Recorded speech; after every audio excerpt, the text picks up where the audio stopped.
And hello and welcome to Gypsy Kiss. It's Friday Fenndango, and I'm Shelley Carney.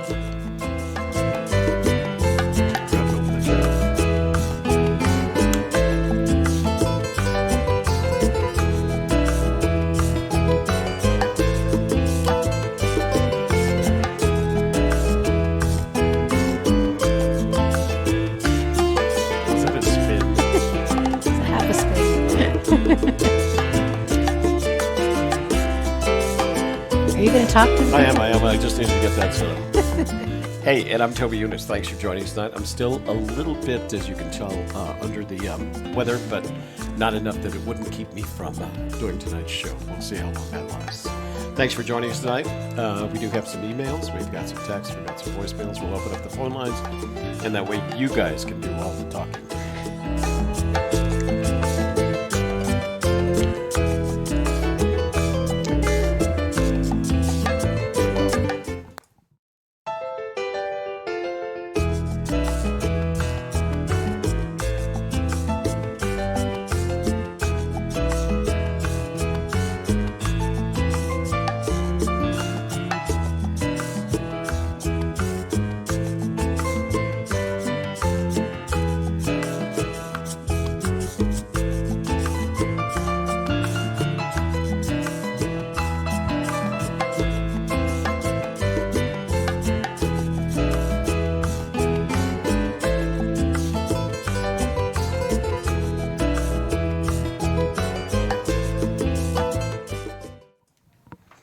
Yeah, we did, Sassy. I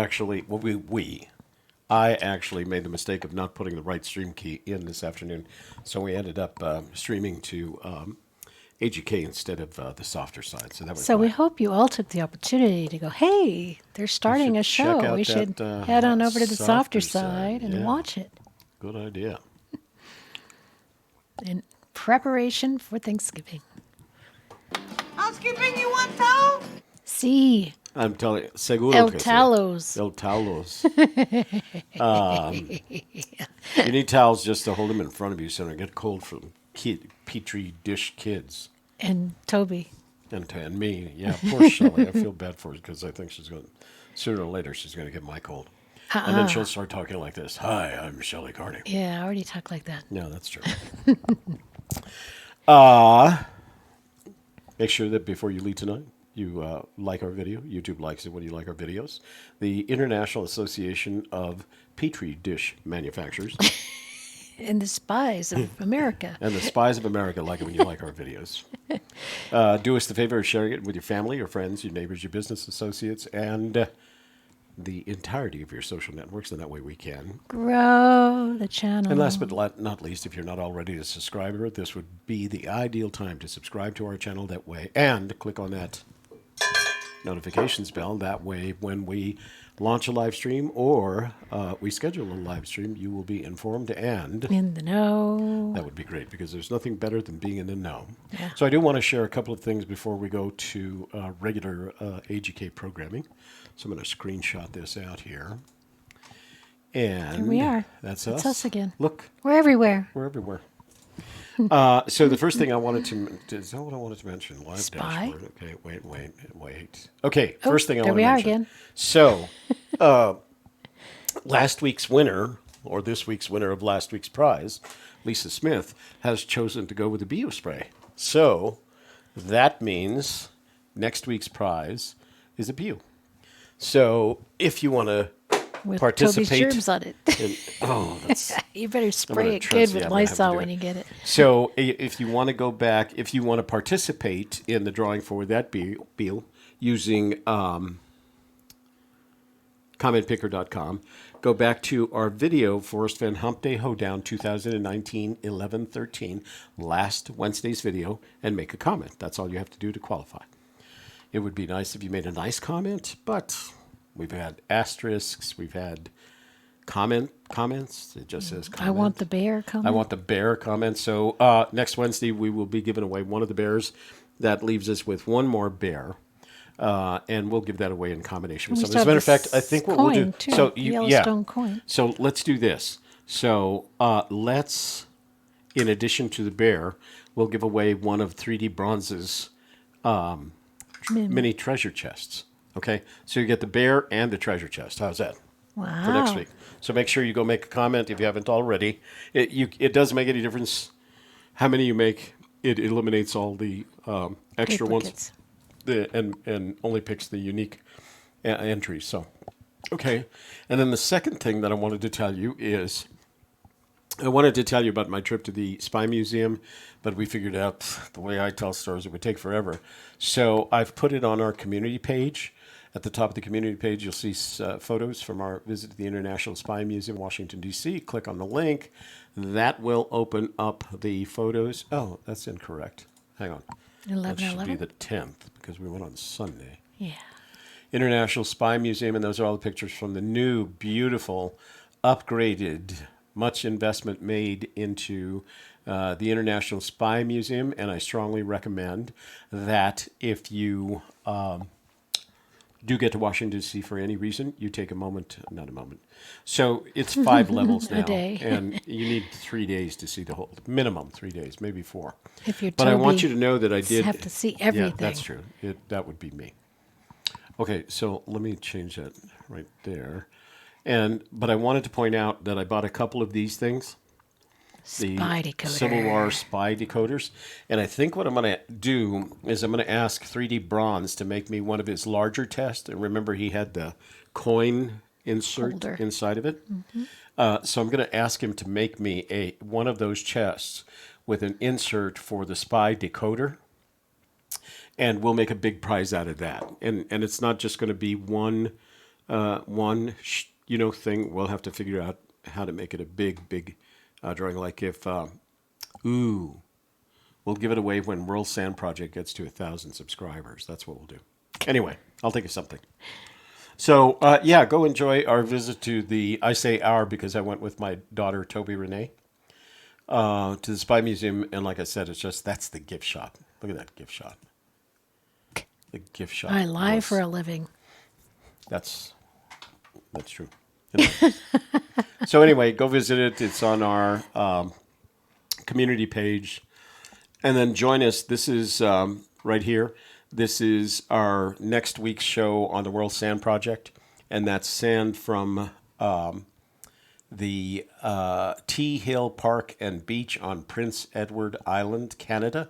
And that sample was provided to us by somebody who may be in the room tonight, Gerald Backer.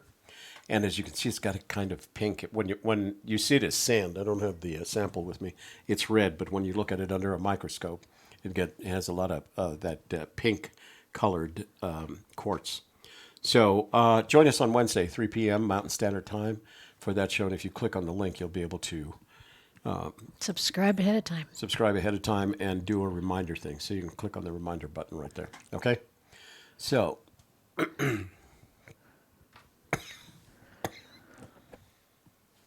Give me a sec here. Okay. Let's go back to full screen. Don't give it all away. Oh. Full screen. Go back to full screen. And have we got some emails? You want to read some emails? I'm going to let you read the emails, okay? Did we say anything about if you want to write to us in the chat box, make sure you do the @ a Gypsy's Kiss and highlight your comment. You can also find a grayed out $ at the bottom if you would like to participate in the Super Chat or Super Stickers are also now available. That Jeff Van Schultz took advantage of last time.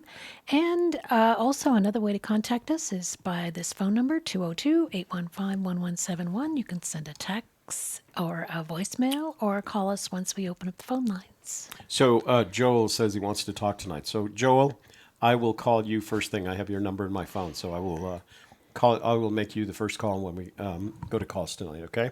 Because we don't have a lot of extraneous text messages or emails. All right, let's go with that. Let's go to emails. Hang on. Wait, let me play the email thing.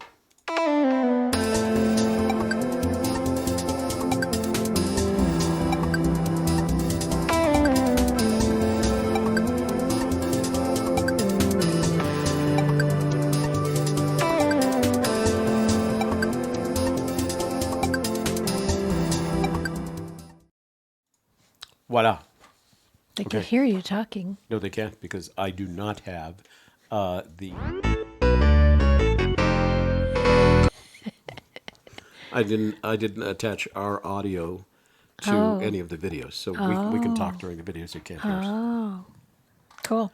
Okay, so this is from Steve Klein. Joel, so figure by the time we get through emails and text messages and voicemails, we're thinking 7:45 to 8 o'clock. So take your time putting the kids to bed. All right, and then I'll call you. All right. All right. Yazzie, Yazzie, Yazzie. Or Yazzie, Yazzie, Yazzie. And it's from Steve Klein. Not far, but too far to walk. End of my rainbow and all that jazz, all the Navajo talk in his latest scrapbooks. What is your opinion? I see. So that's the Yazzie, Yazzie, Yazzie. Gallup, New Mexico, Richard Yazzie depicts. Oh, let me play. So Steve sent us a link, and this is the link to which he sent us.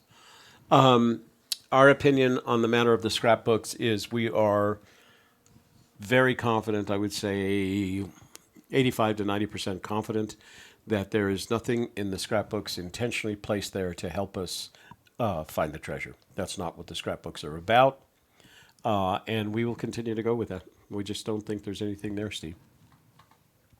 So and Gallup, New Mexico is not in the Rockies, so that's not going to help you. Yeah, it's over there near the Navajo Nation. Some of my blood brothers. Yep. This one is called Thank You, My Contact Info from Ian. Oh, you know what? Let me read this one. I'm sorry.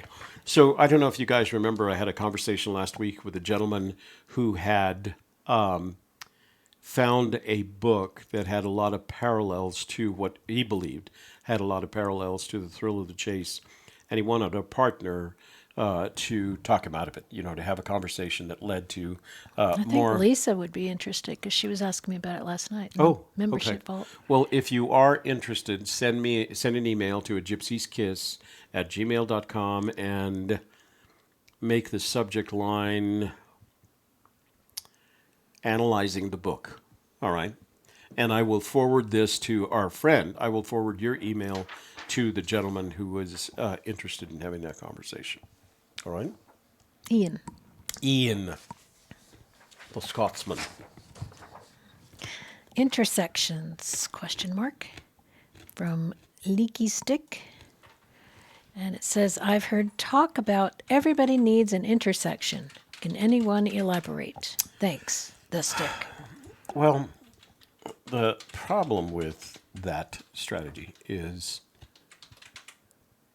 I don't even know where that comes from. That's what I was checking. Where's the context of this? Yeah, see, there is... So, intersection, I think what you would have to do, Leaky Stick, is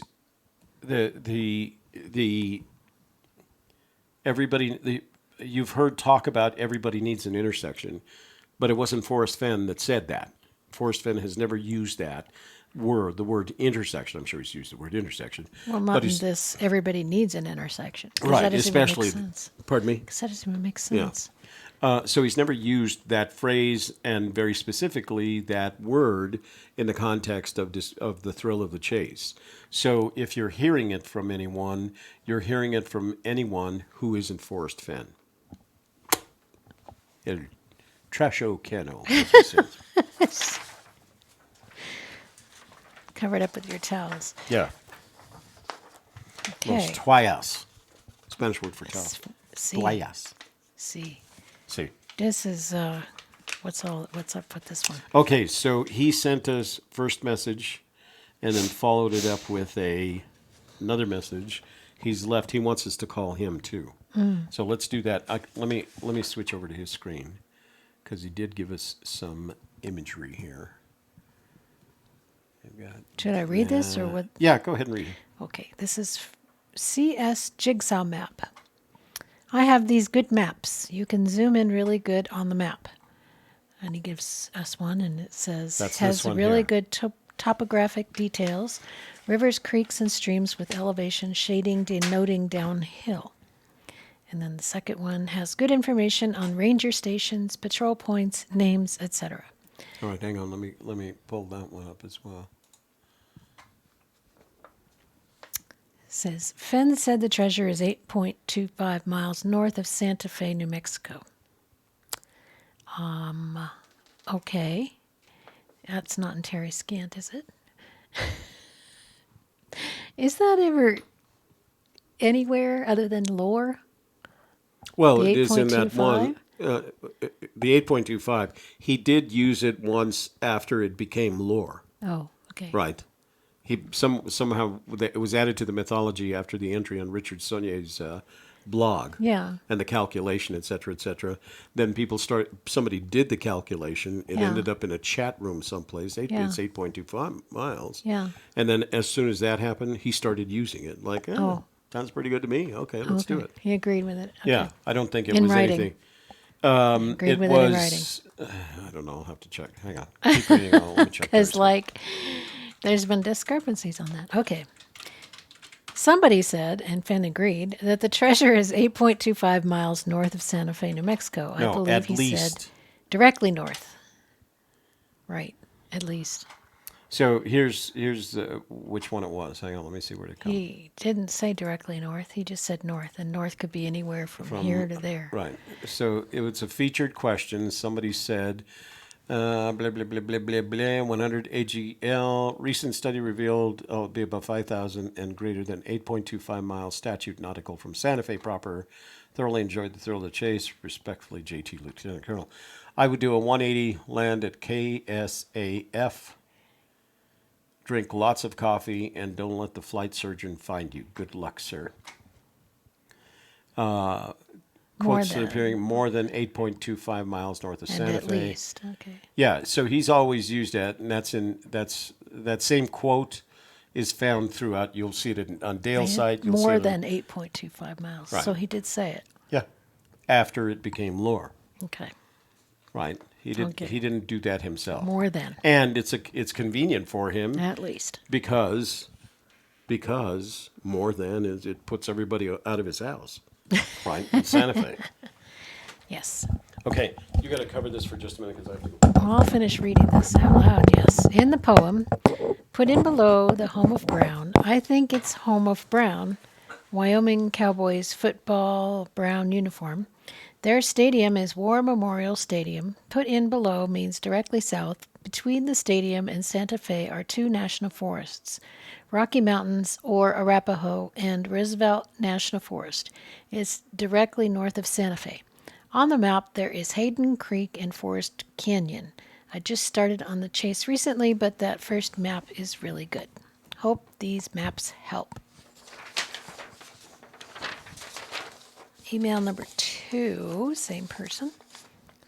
With regards to the last caller on the stars on the cover of Once Upon a While, the stars represents a dreamlike capture of the moment. Look at this picture and tell me what you think. It's a picture of a river going through the Rocky Mountains, it looks like. I think this is the blaze. A certain time of day on this mountain turns the landscape red. Lots of mountains are red at sunset, including the Sandias in New Mexico. This area is on my map too, and it's within distance to walk to a parking area. You can also fish during summertime, just like the cover of the book, Fishing for Stars. And I have found the home of Brown on the map too. It directs you south to the blaze and within walking distance.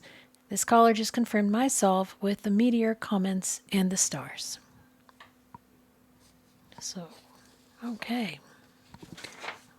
We'll have Toby pull that picture up for you when he gets back. In the meantime, let's say hello to my little friends.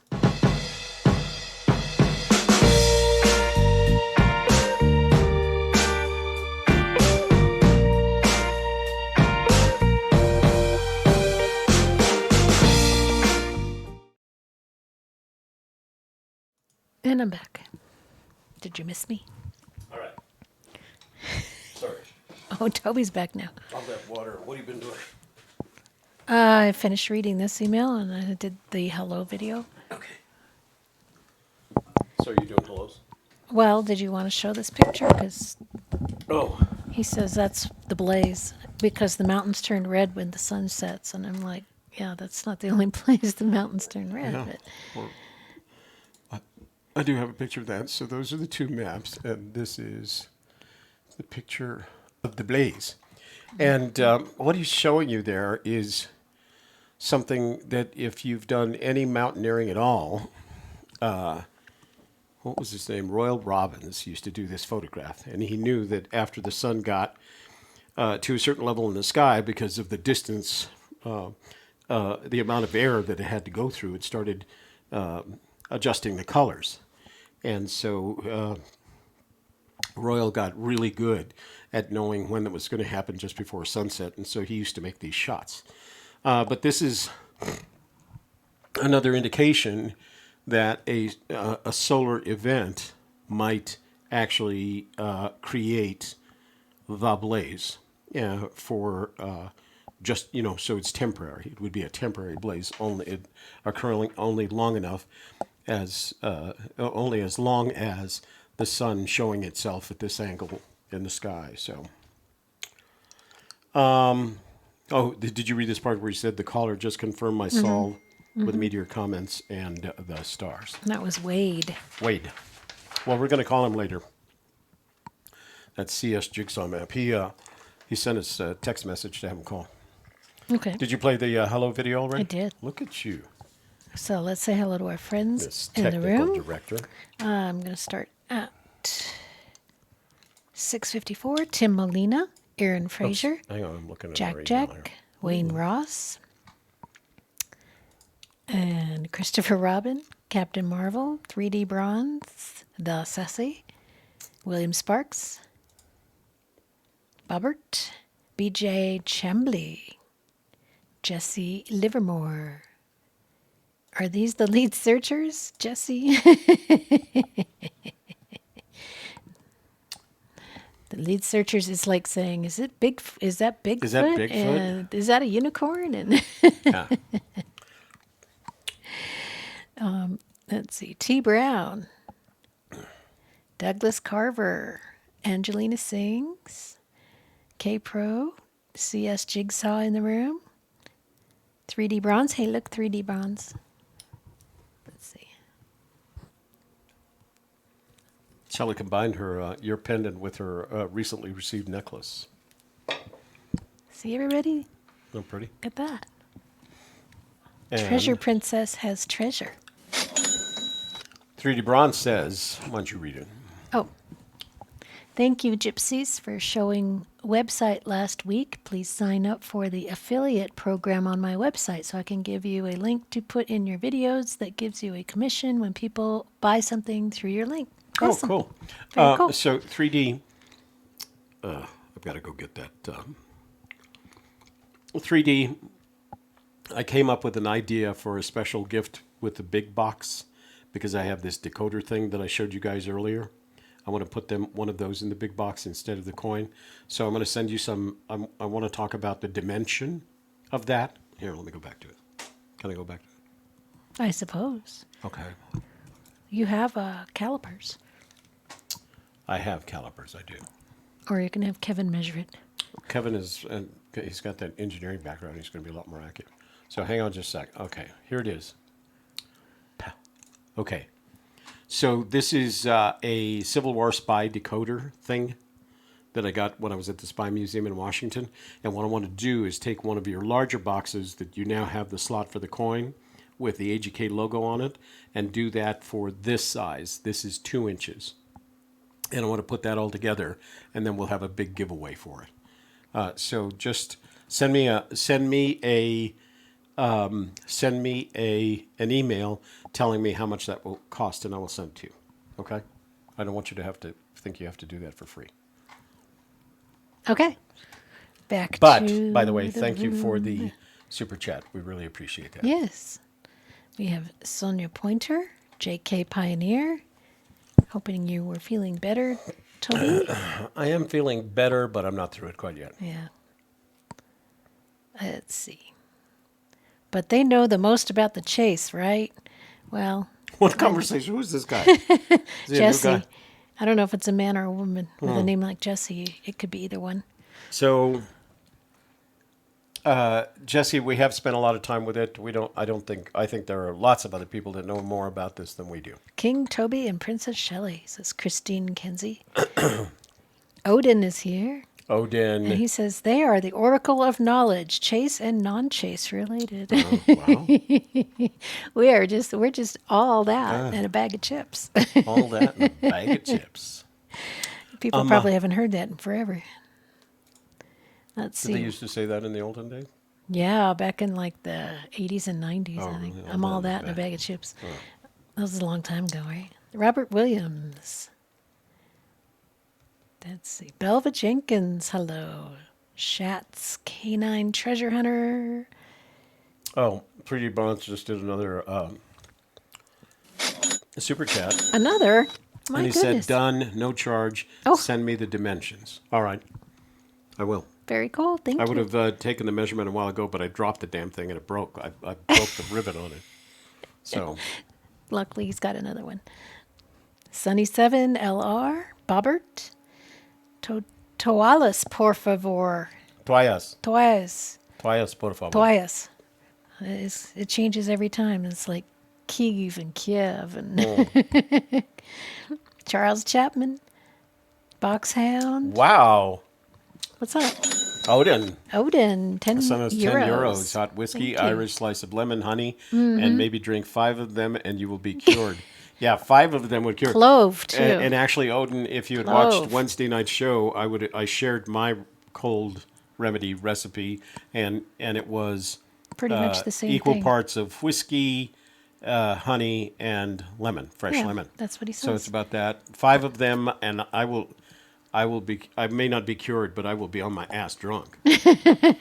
But you forgot the clove. I've never heard that. I think the clove would be interesting. Yeah. Oh, and then you mix it up. You put that in the microwave, and you microwave it until it starts bubbling. And then But set don't it, drink it until it's cooled Yeah. off because it burned your tongue off. Yeah, it will. Miss Lisa. Hello, everybody. Okay, William But Spark. thank you, Odin, thank you for not only the super chat, but for the recommendation as to how to cure this damn thing. Kimosabe Stoltzkin. Hello from Williams. Toby, Williams, grilled Arizona. jewel on zone. T. Brown. Toby say, to be fair, tribute to Letter Kenny. I don't know what that means.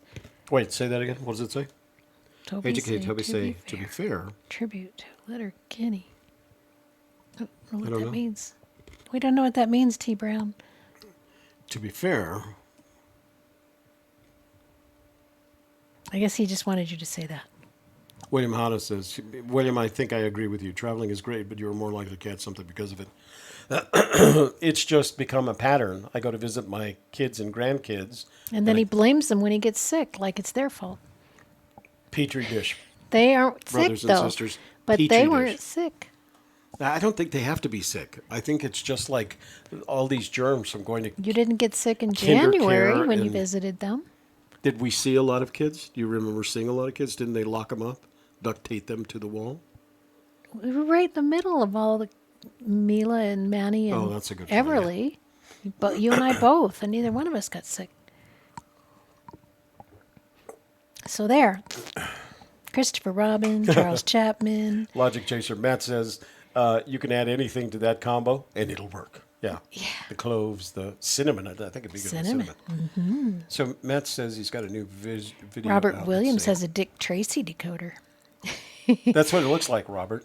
It's the same thing, except Joel Lewicki. this one looks like something that could be Joel used. Lewicki's got some whiskey. Yeah. He says he's been drinking. We're going to have to call him. That should be damned interesting. It's too bad we can't zoom. Can I still zoom here? I think you had to start the Zoom first, didn't you? Yeah. I'd have to because I Swami can't is do the here. camera. Wade K. Hey, Wade. Jack. Stacy So- Harwood. Logic Chaser put up a new video. Let me just see what it's about. Sunny7. Is that you or me? Sunny7. Pick a word and start sipping, Joel. We want you to spill the beans. Obtuse is a good suggestion. Hey. For a drinking game word. Obtuse. Well, it was Wednesday. That was so Wednesday. That's so Wednesday. Douglas Carver. Any gold in that PEI sand? I don't know. We have it looked. I'll tell you what, Douglas. If you look at the photograph on our community page, it really looks interesting. You can check it out yourself. Of course, we'll go through it in great detail on Monday. Monday. So, Kimosabi's birthday is Monday. when did he do this video? Kimosabi will November be 15th. 35 on Monday.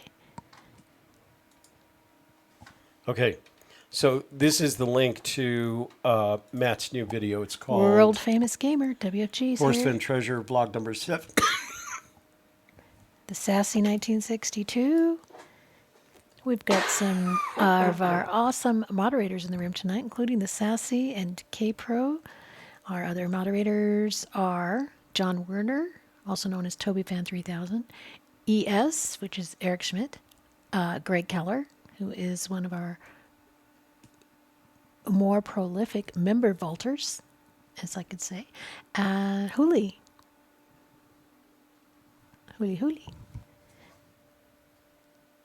You should have seen, you know, how sometimes you get that you can put up on Zoom if you're all in the Zoom room and you don't want your camera on, but you can put like a picture of yourself or something like that.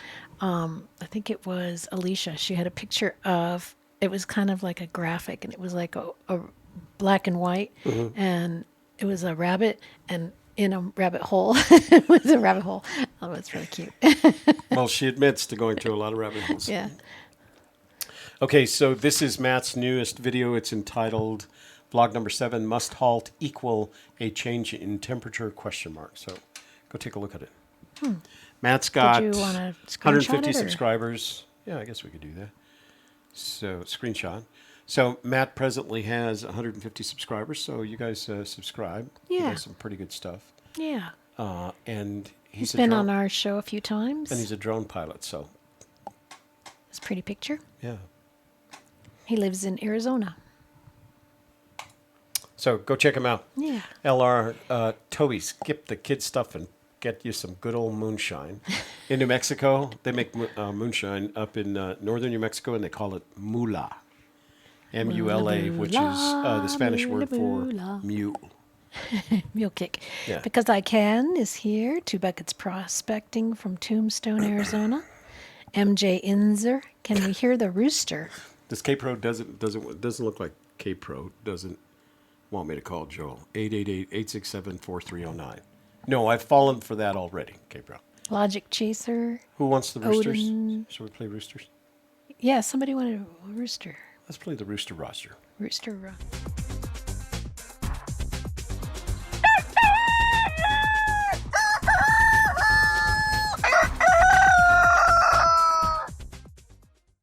It's for everybody who said they were going to go get treasure this last Steve summer. Klein says, yeah, about that email, I mixed indica and sativa together and went down a rabbit hole. Yeah, the whole yazzy, yazzy. Along with Alice. Yeah.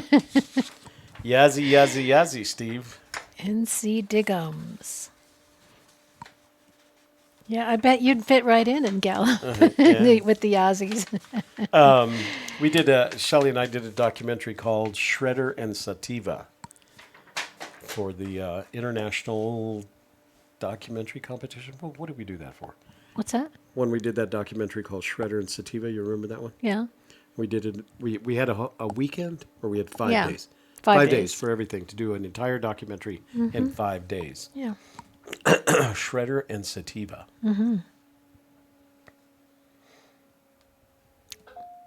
Toby can zoom us both in, can't he? Says Joel. I could if I had started with Zoom first. But Tell right you now, what, Joel, you come to our member meeting and you be our featured guest, and we'll zoom you in for that, and Yeah. you'll have a small group to talk with, and Yeah. they would love to talk that with would you. be good. But because we started in OBS before we went to Zoom, the OBS owns the camera right now. Yeah. would Elmo have to- Rose. I would have to get out. Jacob Eyes. Oh. Jacob Eyes. Jacobite? Jacobite? Jacob Eyes. I've been watching How can I do this? Outlanders, so now I've got Jacobites in my mind here.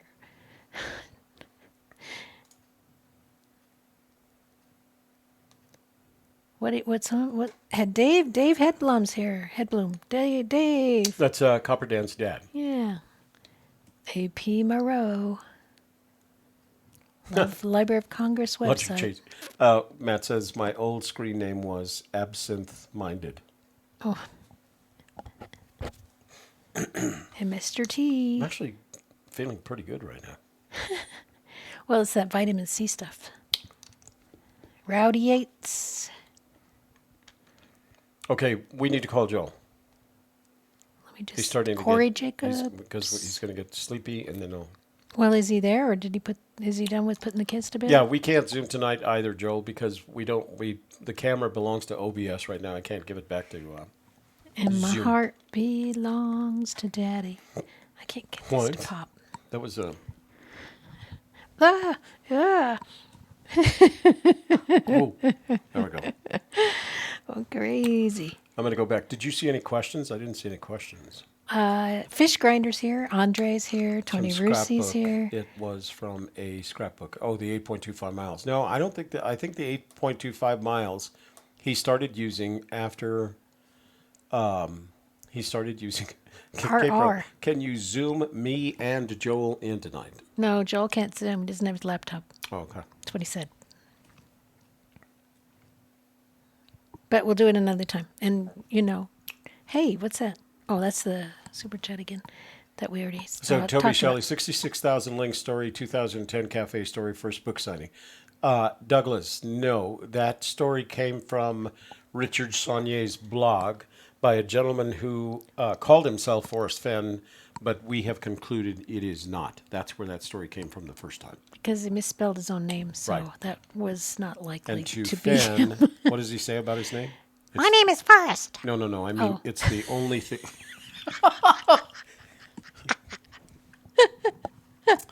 Well, there goes all my attempts at Oh, yeah, right, sure. All your attempts. at refreshing our relationship. Yeah. Go right down the Walking hill there. Among Lions is here. They're killing me. P. Lee, what does the rooster mean? It means the rooster crows. Did you show the rooster video? Where have you been? Yeah, we showed it. Yeah. It means that they think they know where the treasure is. We play the rooster video whenever Somebody says they know where the comes treasure in and is. says I know where the treasure is and I'm going to get it next week. Yeah. We play the rooster video. That's Or how- even just, I know where it is. And Peely, she's just trying to catch up. We should Yeah. play all our. So Peely, when somebody sounds crazy on the phone, we play this video.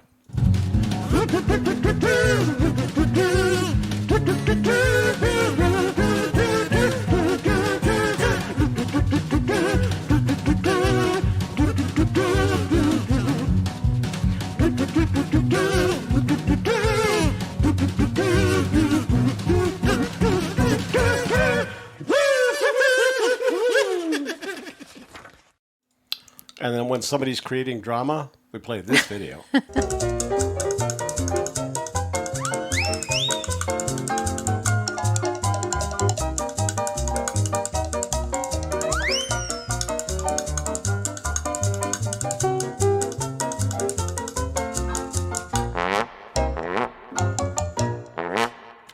And then when somebody claims to be the lead searcher, we play this video.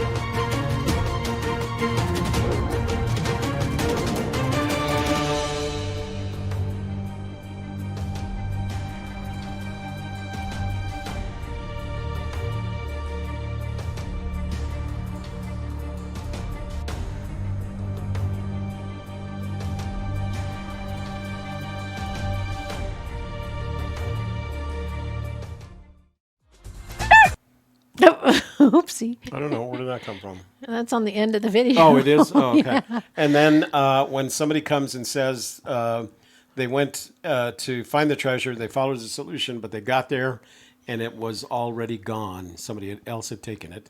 We play the second place finisher.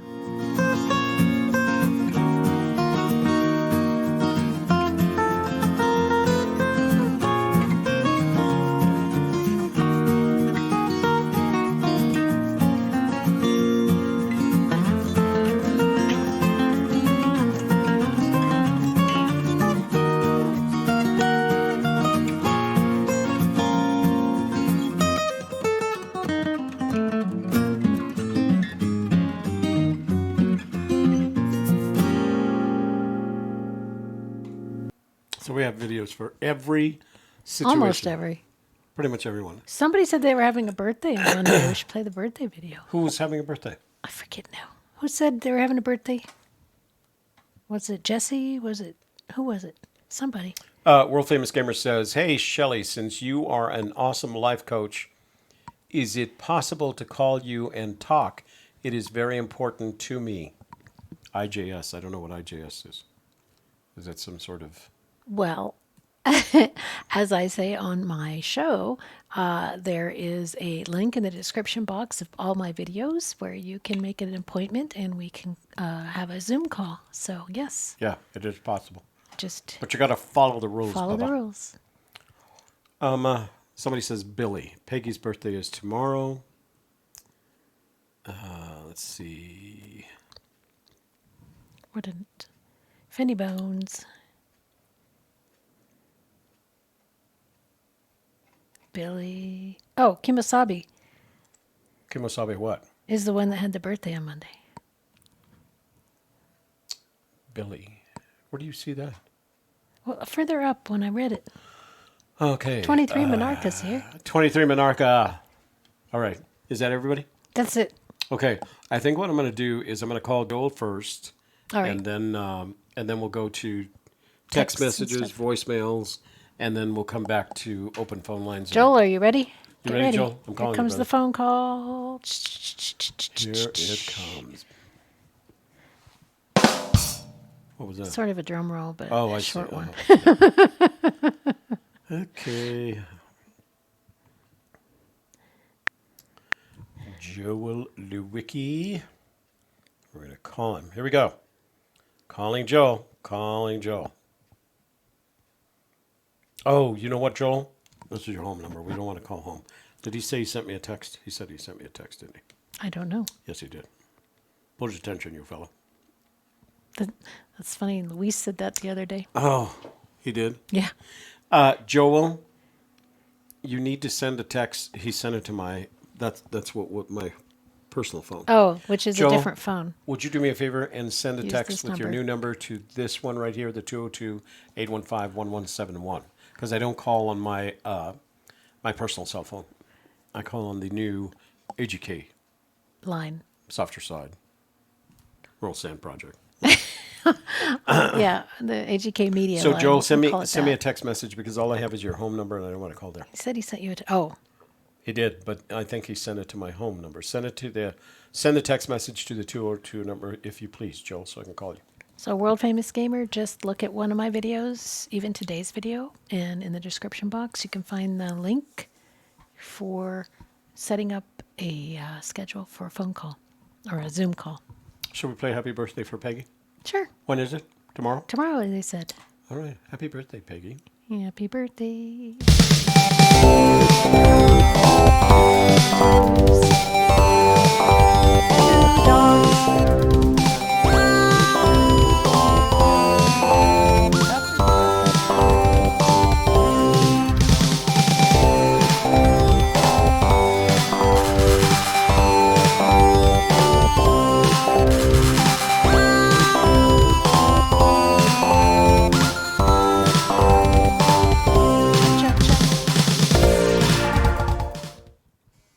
That's it.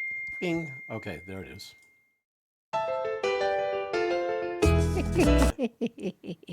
Dang nabbit. You get to All see right. all them dancers again. All right. So. It is my number, Meh. but the I got last it, I got digit is an 8. I don't know what that means. Oh, I see. Okay. K-Pro doesn't want us to talk to him for some I don't reason. know why does he want us to talk to him.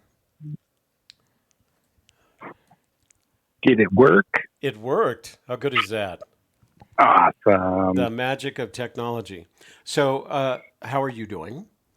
I am doing just spectacular. And how is your family? They're really good. Oh, They're good. good. The kids are all in bed. Yeah. My wife is cuddled up on the chair next to the fire going in our living room. Does she? And does In she the have fireplace, I hope. yes. Does Yeah. she have a time limit on tonight's call? Does Mrs. Nope. Oh, good. No, Wow. she's checked out, and she's. Oh, she started already the whiskey said, before "You're gonna-" you did, huh? She already said, "You're going to call him and tell him that? What are you, crazy?" Oh. What boy. is? Kind Well, of wait the a same minute. thing Kate said. Okay, so let me ask the big question. What is it about this call that K-Pro doesn't want you and I to have? Oh, I don't know. She probably because it's so correct, Toby. Oh, you If I could say one thing, it's that I definitely know where it is. Oh, wow. Do I need to play the rooster video again? No, Oh, all right. for the love of God. No All right. more So video. this is your call. What is it you want to talk about? Okay, so I'm going to start with a pretty well-known quote. Okay, this comes from August 2015, and a gentleman by the name of Steve R. He writes, "Mr. Fenn, is there any level of knowledge of U.S. history that is required to properly interpret the clues in your poem?" "No, Steve R.," writes Forrest in reply. "The only requirement is that you figure out what the clues mean. But a comprehensive knowledge of geography might help." Okay? I do recall that. Yeah. Yeah. So a quote from, I think it's from Dale's site, actually, that's pretty familiar. I think a lot of people are familiar with that. Mm-hmm. Another one that I think is somewhat telling. This is the end of a quote, and it says, "Can hunters," and I think referring to treasure hunters, "really get to the treasure location with just a good map, the poem, and a decent knowledge of words?" And Forrest's reply was, "I wrote the book for everyone who feels a sense of wanderlust. In your last question, the part I just quoted, if you change the last word to geography, my answer would be yes."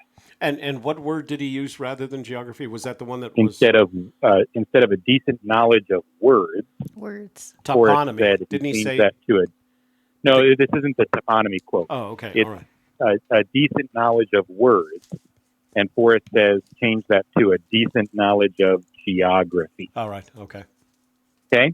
Mm-hmm. So the definition of geography, if you Google it, which Forrest likes to do with words, Mm-hmm. the study of the physical features of the Earth and its atmosphere, and of human activity as it affects and is affected by these, including the distribution of populations and resources, land use, and industries. That's the definition of geography. That's a pretty broad. I know what your viewers are thinking. Man, am I glad this guy called in. Yeah. Whew, wouldn't want to miss this for the world. Boy, these drunk callers, man, they're so entertaining. Two things, ladies and gentlemen, who are viewing tonight, maybe for the first time. Joel is an attorney and apparently has been drinking. So we don't know exactly where this is going. That's what happens when attorneys drink. Yeah, they look exactly. up the definitions of words. Words. Stuff gets crazy. Okay, so I have kind of backed away from the chase since I got back around Labor Day from my most recent boots on the ground. That's what we'd heard. And, yes. But today I was thinking of just getting, back to the poem, and I was going through it in my mind because, like all good searchers, I have it memorized, right? And he says, as I've gone alone in there, and I was thinking about the places where he could go alone. Mm-hmm. And the correlation between in there and then how he describes the clues to actually find and locate the treasure. And a thought occurred to me, or reoccurred to me, that that there is a particular geographic feature that he makes reference to in the book right after the poem that may factor into what it is that we're looking for. And I'll just I'll cut right to the chase, okay? I think that is potentially an island. And I know, people have talked about this before, but let me explain. All right. Okay. He says that there's this aberration after the poem in the book where he talks about dreaming that he was looking for a different treasure on Gardener's Island, right? Yeah. So we have this aberration, and it references geography, and he really points out our need to understand or know geography, right? Which an island fits into that, as do the clues, right? So if the clues are physical locations that you could find on a map, for instance, then that would fit that same idea. Right. But here's the thing. When it comes to an island, there are so many things that I started thinking of that Forrest has written about in the book, that he's talked about, that seems to support this idea. One of them would be his desire to be back in the middle. Yeah. And when I say an island, I'm referring particularly to an island in a river. Mm-hmm. So like an island in the middle of a river. Or, and he's got all these different things like, don't make the alligator mad until you cross the river. Yeah. Right. Lots of references to rivers. Yeah. Wishes that he could be in the middle again. Right. There are actually quite a few things that fit this idea. Trying to figure out where the edges are. Right? Right. If you're on an island in a river that's flowing by, and the river is what he's describing, the end could ever be drawing nigh, could ever be getting closer. That river is constantly flowing at you. You're not moving. There'll be no paddle up your creek. The island is stationary in the middle of the river. Let's see, what else? I had a couple of other things that. Well, go with it, because you may or may not know, but my first theory, way back in 2013, on the Chama River, in northern New Mexico, involved an island. My first solved it too, and I went and I looked at that island, and Tony Rusi. It wasn't there, and I kind of walked away from it, and I forgot that there were here's the biggest thing. And this is my personal idea, okay? I think that Forrest has written the poem and the chase, particularly his memoir, and in his mind, how to find this thing in such a way that it communicates his big idea, that people matter. People are important and the environment and everyone, everything needs to be respected. Okay. The line from which we get, no man is an island, right? That poem is all about that same idea. Right. It's talking about each of us as part of each other. Right. And if a little piece of the island of England falls off, is it not the less for it? Right. When he says, ask not for whom the bell tolls, it tolls for thee. Each time we lose somebody, we're losing a part of us, right? Forrest's big idea. All about an island. So from a large standpoint, I think that it could potentially factor in. But then you start looking at rivers and you see how many islands there are in them. And you start thinking about some of the other things that he said, that he knows that people haven't been closer than a certain distance, and he's able to say exactly what that distance is. And he says it's not in very close proximity to a human trail. He says no one's going to just stumble over this thing.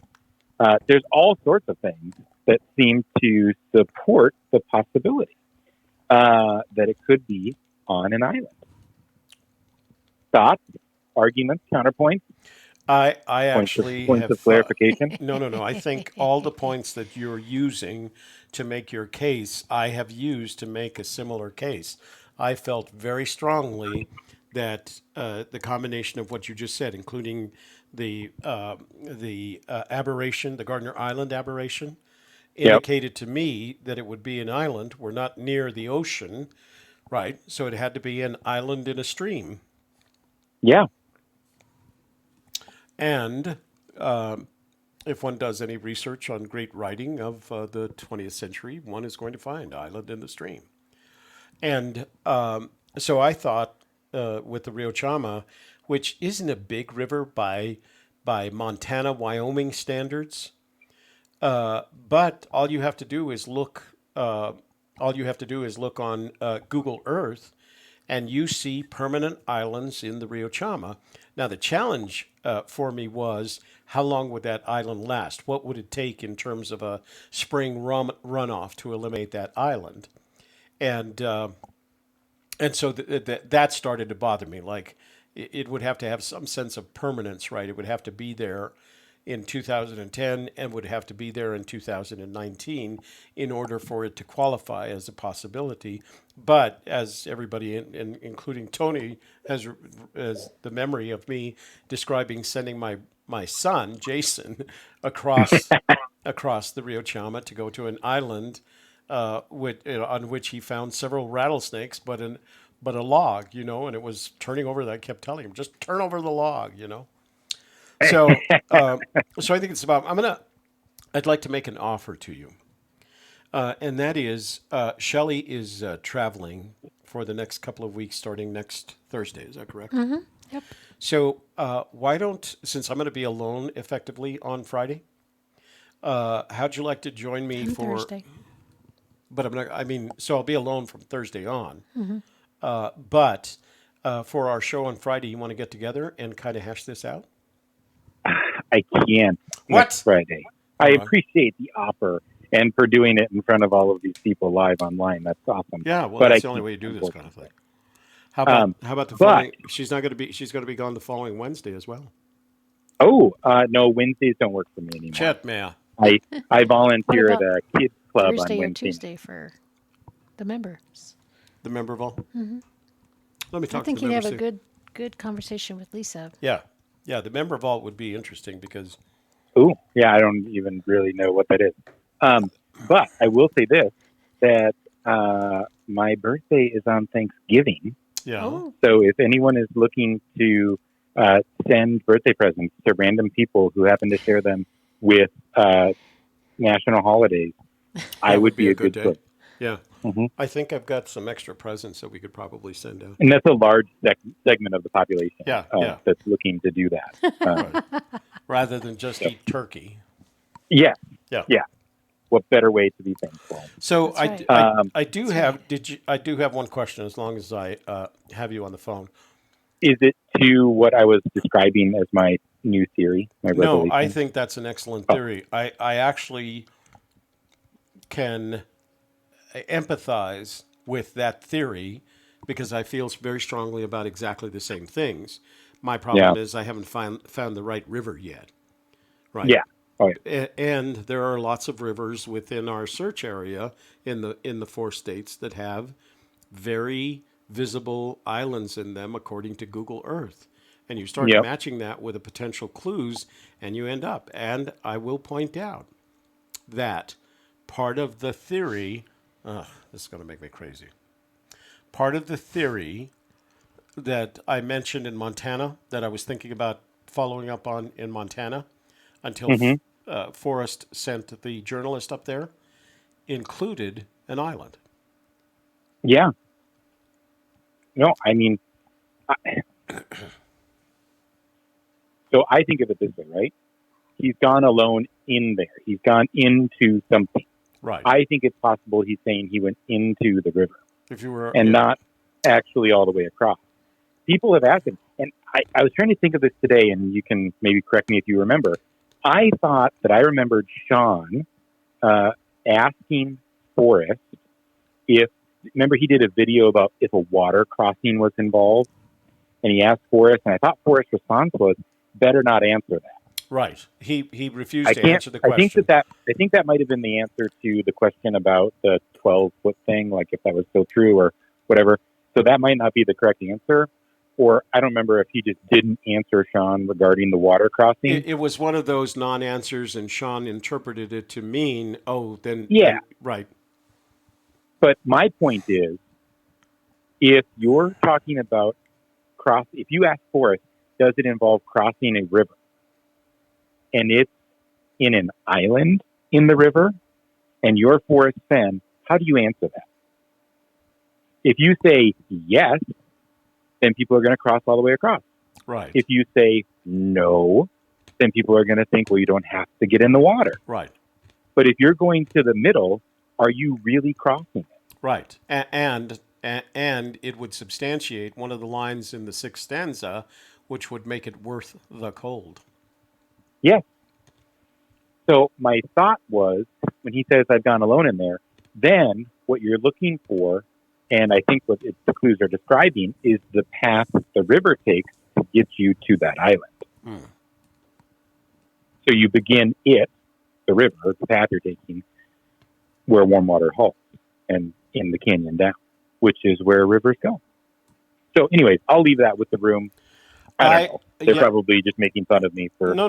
drinking. Well, they're calling going in. They're already asking me to play the Crazy Birds video, but they're already saying, "Move on, next caller." We got somebody. Can we get somebody really interesting? Seriously, I was thinking the same thing. Yeah. So I think so. First of all, I empathize with this, but I do want to have a conversation with you after. Have you seen the latest episode of Expeditions Unknown? I didn't know there was one. There's an episode of Expeditions Unknown, and they did another one on Forrest? No. This one was on the treasure hunt that's called The Secret. Oh, no. And this guy, Sassy can tell me his name, it's like Bill Price, something like that. And 40 years ago, he hid, I think it's 10, I don't know the whole story. I only saw part of it. So he hid 10 treasures in 10 cities throughout the United States. And then he published a book that had verses in it that were supposed to give you the clues to the treasure. The mistake he made, without thinking about it, was, and he said in advance of all this, that the reason he was hiding them, he hid them in parks, city parks, state parks, etc., etc. And one of the reasons he was doing this was so that, very Forrest Fenn-like, he wanted people to experience the beauty of these parks. Sure. The problem was he hid them in parks, and it becomes illegal to look for them in parks, right? He didn't. Yeah. Unlike Forrest, he didn't consult any lawyers, any attorneys. But which I understand he did after he hid it. Okay. The secret guy. Do you know his name? Is it like Bill? No, Forrest. Forrest Price. Consulted an attorney. Byron Price. Okay. Yes, exactly. He wanted to ensure that the finder of the treasure would have the least problem actually owning the treasure. That's my opinion. Yeah. But sure. So anyway, in this most recent episode of Expeditions Unknown, 2 of these treasure had been found already. I think one in Cleveland and one in Chicago. All right. Okay. And he starts the show by being contacted by people from various cities who say, I think I know where it is. And they go look and they don't find it. But he's finally contacted by a gentleman from Boston who says, I think I've figured out the clues. They follow the clues that he gives him. Josh goes to visit with him, takes camera crew with him. They follow the clues and they end up outside an area that's under construction.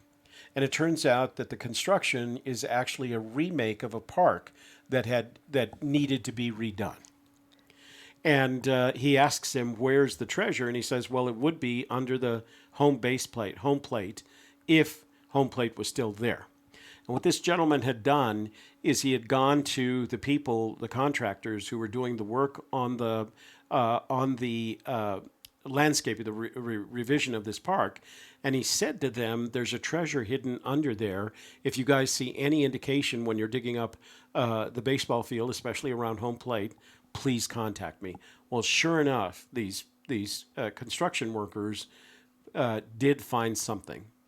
And so they followed up with him. That's the point that he called Josh Gates, and they do find one of these treasures. And they do take it back to the gentleman died several years ago, but his wife and his daughters are still handling the treasure. And each treasure is associated with a stone. In this case, it was the peridot. Peridot is a beautiful olive green color stone. It's really a very pretty stone. It's not worth very much, right? But they give it to him, and then the two other gentlemen that had found their treasures in Chicago and Cleveland presented him with a button that he could wear on his lapel, indicating that he was one of the finders. So I think there's still 7 or 9. I can't remember whether it was 10 or 12 that he hit. The point that I'm trying to make here is that he describes which phrase. Well, I'm sorry, he didn't call it a phrase. What did he call them? Which, it's not stanza, but there's the book has several poetic segments that have clues, and then you have to. So part of this is it's not one poem; it's 10 poems, and you have to decide which poem matches with which city. So he picked one. Sure. He picked one. He started following the clues for that one, and found the treasure. Here's what I found. I'm not going to use the word obtuse tonight because I used it too much.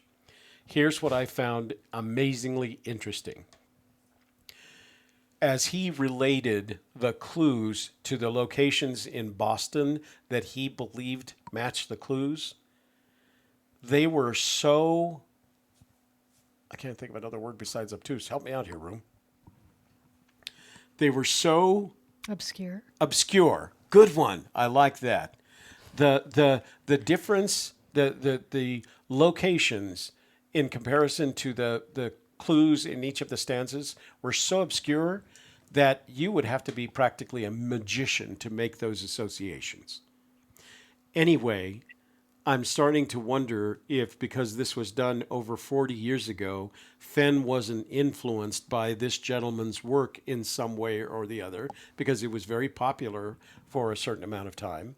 So maybe he picked up on it, and his clues, if his clues are just as obscure, so if Forrest's clues are just as obscure as the one that this gentleman used, that treasure will never be found, because you would have to really have an expansive imagination to make the connections. Anyway, what I would like to ask you to do is watch that most recent episode and just look up, Expeditions Unknown, Boston, The Secret, and you'll find it somewhere. I don't know where they do Expeditions. Is that the Discovery Channel or History Channel? Or National Geographic? Wherever it is, look at that one and just watch the guy as he's describing the clues to Josh Gates. And Josh seems kind of amazed that he was making those connections, right? I mean, he really that's way far out. How did you get that? Because the connections he made between the clues in the poem and the locations in Boston, to me, were just amazing. Just amazing. The other thing that you find out is that there were clues. There is a painting for each one of these cities that was included in the book, a color painting. And they presented the artist of those paintings as part of the presentation ceremony. They introduced him. And he pointed out all the clues that were actually in the painting. So, for example, the best one to me was the cuff on the woman's blouse was shaped like a home plate.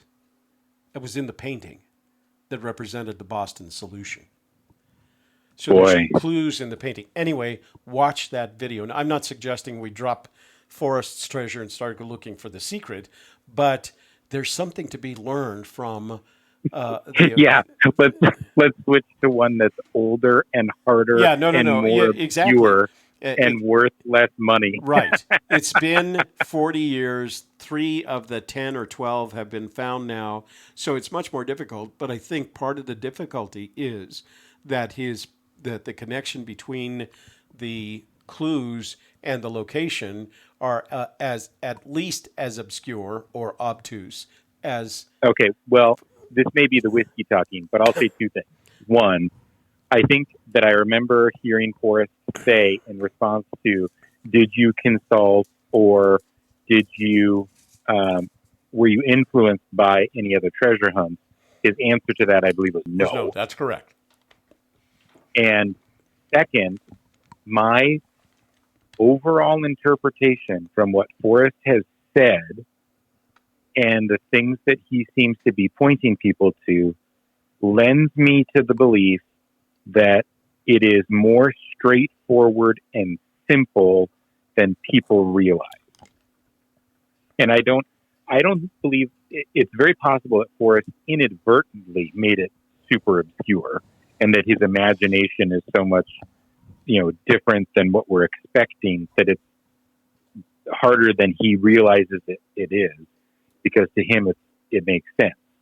And I'll give an analogy of that. Okay, go ahead. My dad, before we went out to do our first boots on the ground, I painted a box bronze, and my dad hid it on his 4.5 acres somewhere in the woods. And we were going to go try to look for it to see how hard it was to find.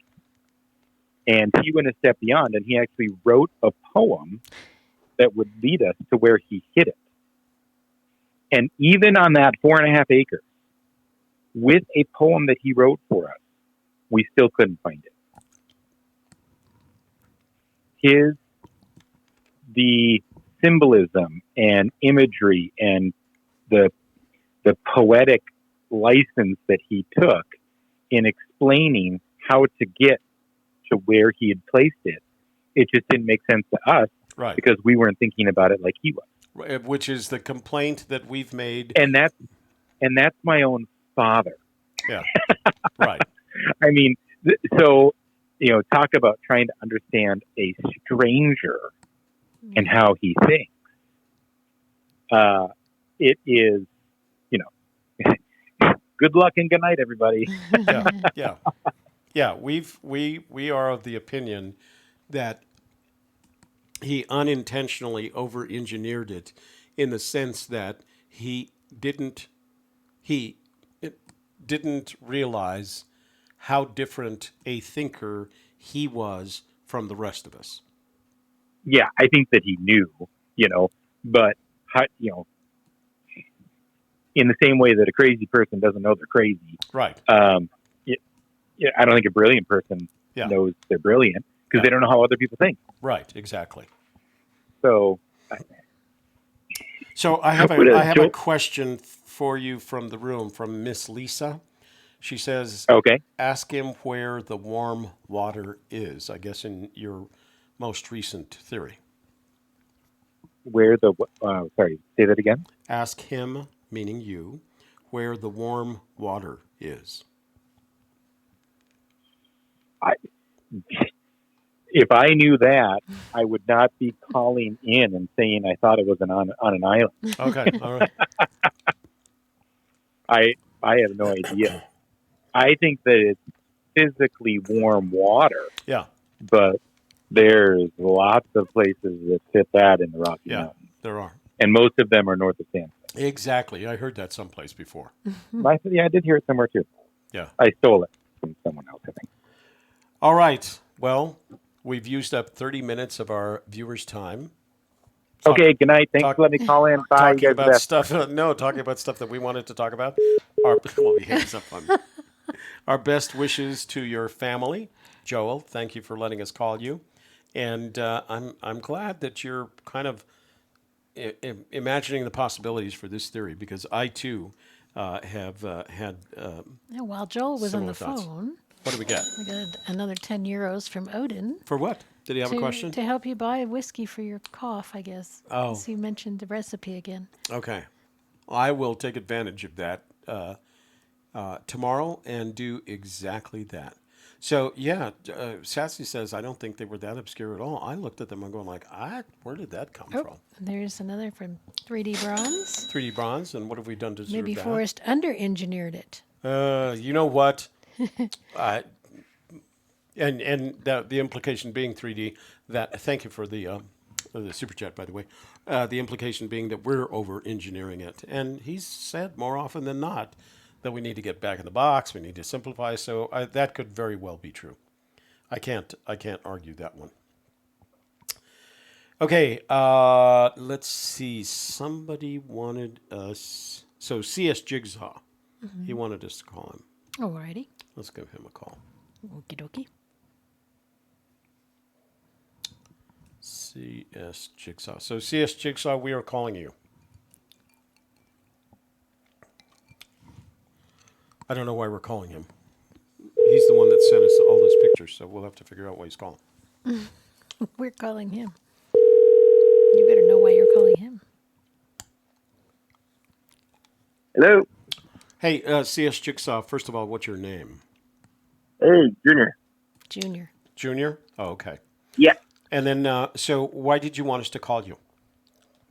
Yeah, no, I just wanted, to let you guys know that, I'm, a first-time caller, and then, I appreciate what you guys are doing, with the show and everything. Mm-hmm. And, I really like, everything you guys are doing.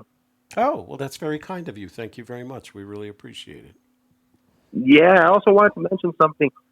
Toby, with regards to the actual date that Forrest Fenn, that he hid the treasure, have you guys narrowed it down to the actual date? No, I think people have tried. I don't think anyone has actually narrowed it down to a very specific date. The assumption is that it was someplace, he says 2009, 2010. But after a while, if you follow that line of thinking, what happens is, if it's not completely different, for example, we theorized that it might have been in 2003, and that has a different flavor for this theories. But if you're talking about the 2009, 2010 time frame, and you're wondering what month in the summer or the fall, I mean, he's not going to hide it in winter, so you can reduce it to spring, summer, and fall. His birthday is in August. That would be an interesting play on the timeline. But after a while, you realize that kind of thinking, unless you have something new on it, it doesn't make any difference, because it doesn't get you closer to the treasure. Right. Yeah, because unless the difference in the date is, like I said before, it's not 2009, 2010, it's 2003, and that leads you to Lander, Wyoming, et cetera, et cetera. So yeah, it was kind of weird, because I was looking up, the date, of the actual publication of the book with the ISBN numbers. Yeah. And it's coming up as January 1st, 2010. Right. And then when you look inside the book with the published date, it's saying October 25th, 2010, when it was released. Right. And then, it looks in there, when he looks at the media inquiries, it's saying, you can contact this person, and then that person's in, Denver, Colorado. Right. And then, that's what a lot of people have also been speculating, that it's in Colorado, because why, if he's got so many connections in New Mexico, why would, the only thing that was ever listed about Colorado was, that Denver, Colorado, media inquiry thing. Right. And then I don't know if anybody's already paid attention to this, but with regards to one of the interviews, it was in one of the bookstores. I think it was either 2017 or 2018 that I saw on your guys' on YouTube channel. He mentioned that he was, putting his biography inside of, the jars. Right. And he was sealing it with, wax and all that to try to prevent it, because it was going to be wet. Yeah. He mentions that he was watching his wife watching Dancing with the Stars. Right. And if you look back at Dancing with the Stars in 2010, there's 2 seasons, season 10 and season 11. Season 10 was from March 22nd to May 25th. And season 11 was September 20 to November 23rd, 2010. And, if he's still putting stuff in the box, especially the biography, with regards to, I don't think exactly what you're saying. He wouldn't do it in the wintertime. Right. It's tough. So it might have been probably in 2009 or pre. Well, I've always wondered, Forrest has made sure that there have been several events on November 2nd. And I could never figure out why November 2nd was important to him, because he would specify, we want that to happen on November 2nd. And I've always wondered, well, could he have used that as a time to hide the treasure? And it really depends on New Mexico winters. For example, we've had a little bit of snow, but we haven't had snow of any substance this year. So if he had wanted to hide a treasure on November 2nd, he could have very easily done that. The problem is they released the book on October 25th. That means it was written and published before that. So he had to hide the treasure sometime before the actual release of the book in order for the poem and all those stories to go along with it, right?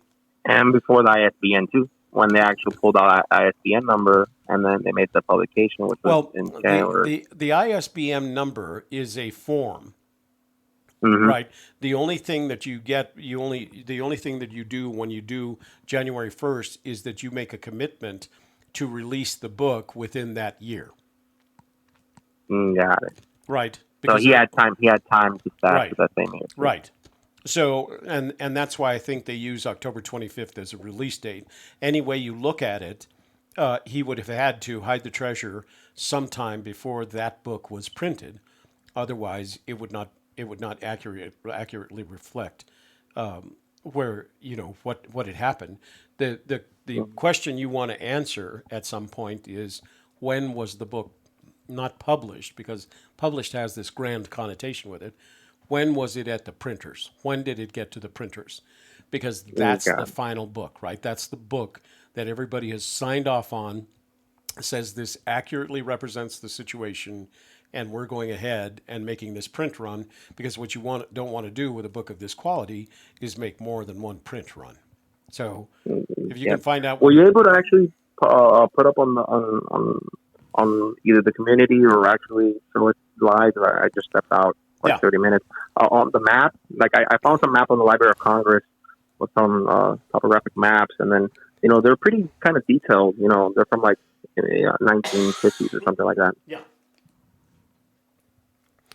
The Library of Congress has some very good maps if you have the time to get there. Do you live in Washington? No. I'm in Florida, man. Online. I wish I was over there, because I'll be searching, with family and everything. Yeah. And this treasure thing is very interesting. It's getting people from all over the place. Yeah. And going out and then trying to find, some hidden treasure. Yeah. Well, good luck with it. It sounds like you've got your act together in terms of what you need to know, and just learn. The hardest part with all of this. What's that quote that we just found the other day? The quote about it's the most important thing is to know what you don't need to know. What is? Do you remember that? The greatest part of knowledge.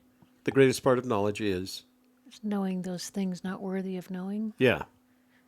So just keep that in mind. That's a Forrest Fennism that he pulled from somebody else. His dad. Yeah. Everybody has their interpretation. Yeah. And then, everybody puts their ideas in. The greatest part of knowledge is knowing those things not worthy of knowing. Those things not worthy of knowing. And what you have to learn as a searcher is to make that distinction. What's worth on that knowing, photo? What's worth knowing, and what's not worth knowing. Exactly. On that photo that I think you put up with the lake, that that was with the map. So that was actually a dream lake.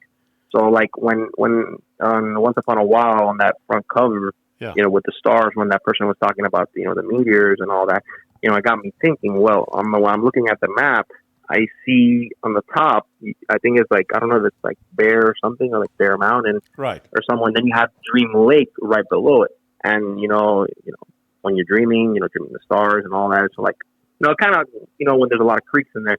So like, I believe it's probably going to be somewhere on a national forest. But then a lot of people are going back and forth with, the Native Americans, the Pueblo Indian, yeah. And what if he hit it there and then nobody could get to it? So it's, it's interesting. We're very comfortable that it's in a national forest because that would have made ownership the most readily available to the finder.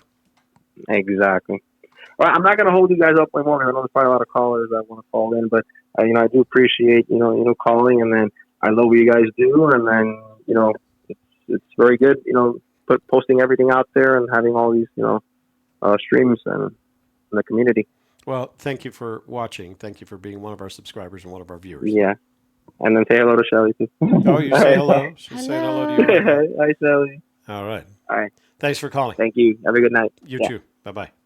So I want to address the Swami. When did the FBI raid his home? If the chest was there, they would have taken it. Swami, the FBI raided his home in 2009. The chest was there. They can't take it.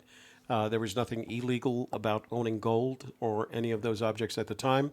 As we understand it, they did take photographs of it, and those photographs are in the FBI's, I don't know if it's the FBI's or the BLM's files. There have been FOIA's, Freedom of Information Act requests made for those photographs. So, Miss Lisa says, for centuries, theologians have been explaining the unknowable in terms of the not worth knowing. Yeah. H.L. Mencken. H.L. Mencken. So that's where it comes from. That's right. TerryScan.com. Forrest did a story about a writer in 210, 66,000 links. Okay, so that story did not come. That story came from, and I used to keep this, but Richard Saulnier's blog, Mountain what? Mountain. I don't remember. He eventually took it down because he hurt himself and he couldn't look for the treasure. He retired. Anyway, I'm going off into a mountain walk. And there's the, so go to Mountain Watt, let's see, Mountain Watt, I'm going to try that again, mountainwalk.org, and it's actually written, mountainwalk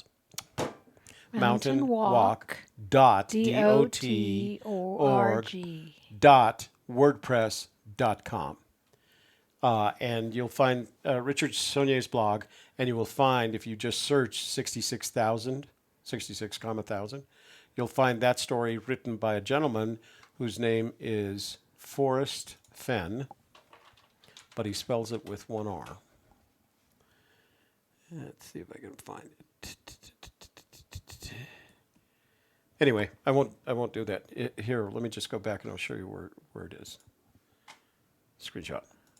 Okay, so that's Richard Saulnier's blog, Mountain Walk. He hasn't written anything since November of 2015, and that story is in there. It's a comment made to a story that Saulnier had told, and here, I'll put that if anybody's interested. I'll put it in there.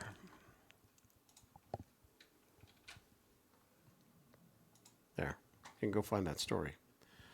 And it's written by Forrest with one R, Fenn. It's not him. It's not him. It's not his writing. You know how he always signs his, anything he writes, he puts a little F at the end. Not there. It's not like that.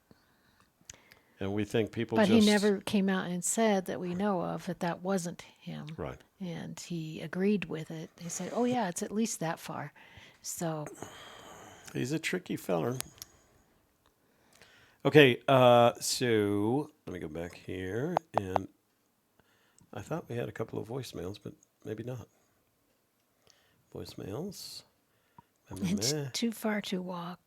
W-O-K. Okay. So I haven't done text and voicemails, but because we don't have any.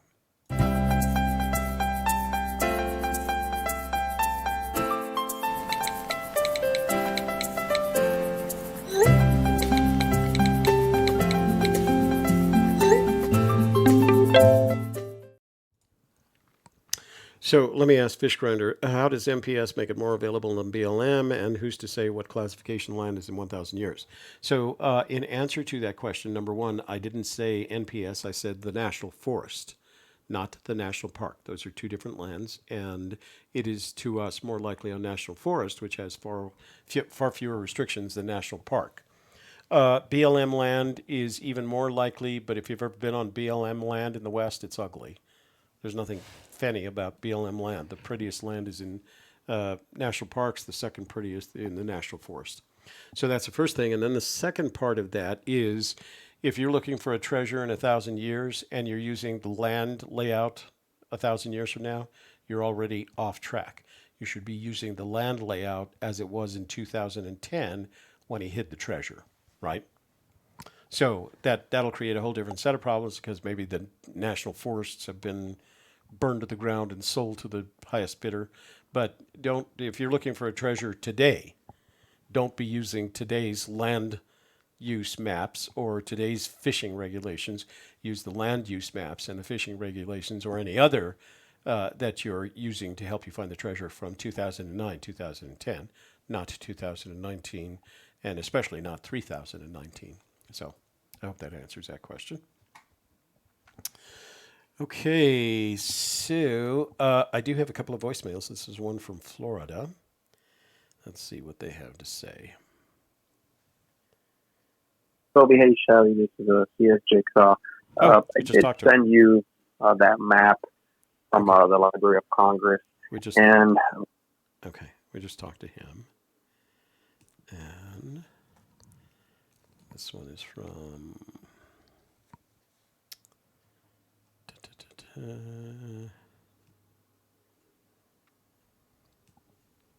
Hey, Toby, this is Wade. I'm the guy that called in tonight about the meteor. The thing with the meteor and the warm waters halt. Could you text me sometime at 479? Uh-oh. 03. Just want to talk to you for a minute. Thanks. All right, let's give him a call. He wants to hear from us. He said text him. Well, he said to talk to you for a minute. Thanks. Well, that was the other night, too. And, he joined our member vault. He was there last night. Oh, he did? Yeah. All right. Well, let's just not worry about that. You could talk to him Tuesday. Tuesday. You're going to be in the member vault on Tuesday, Tuesday. Right? It's a good time. We're going to play our member vault promo video. So in case anybody wants to join. So if you're a brand new searcher, what's the first thing you want to do is read the book. So we're going to read the book.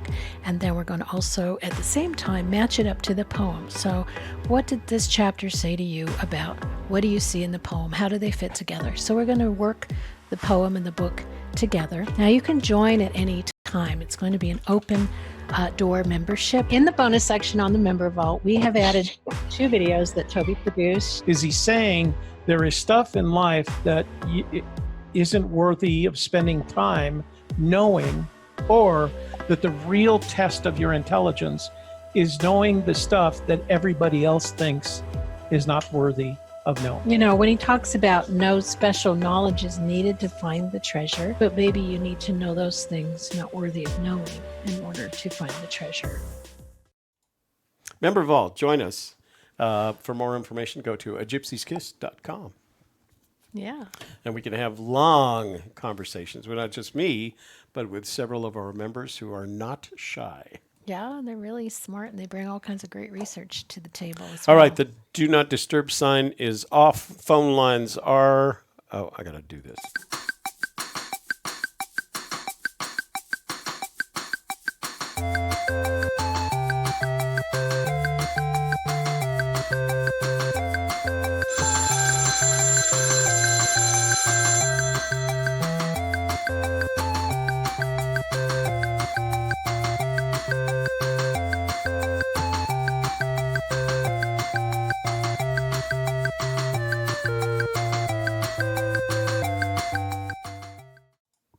Hello, Gary Sisk. So, Gary, we are sorry that you're sad about not being able to go boots on the ground till next spring or next year, next search season. But you're amongst friends there because none of the rest of us can go either. So don't be sad. Be happy. Look at Shelley for just a little while. Tell him to be happy.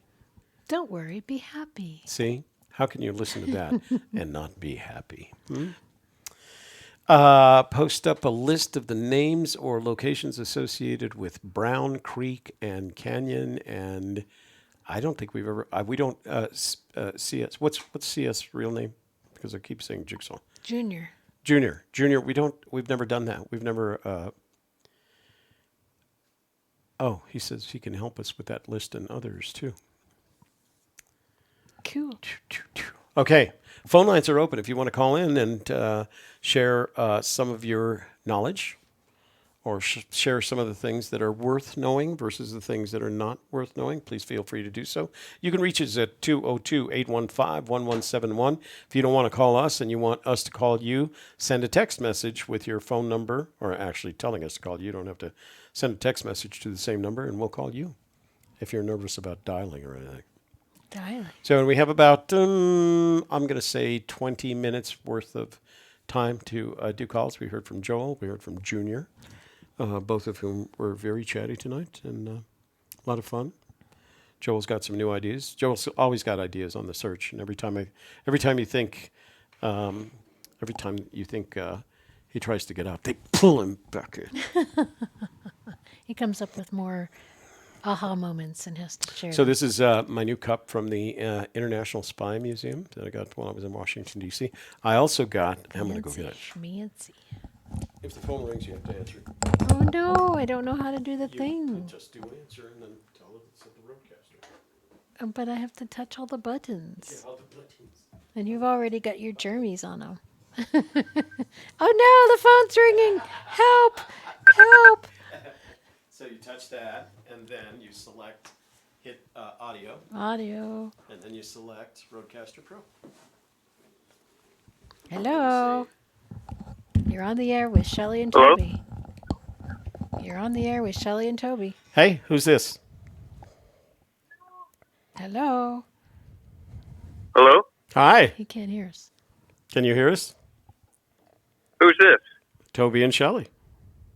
Oh, Toby and Shelley. Yes. This is Steve. Hi, I'm Steve. from California. Steve from California. Hi, Steve. Thank you for calling. What do you have to say about Forrest Fenn's Treasure? Well, I'd like to know if you have changed your opinion on how you would liquidate the treasure if you found it. No, I have not. My opinion on the matter, our opinion on the matter still stands. We would maintain our anonymity. We would announce it to the media as soon as we found it, that it had been found. We would support it with photographic evidence, and then we would take it to Sotheby's in New York and have them prepare it for auction and let them handle the marketing of it.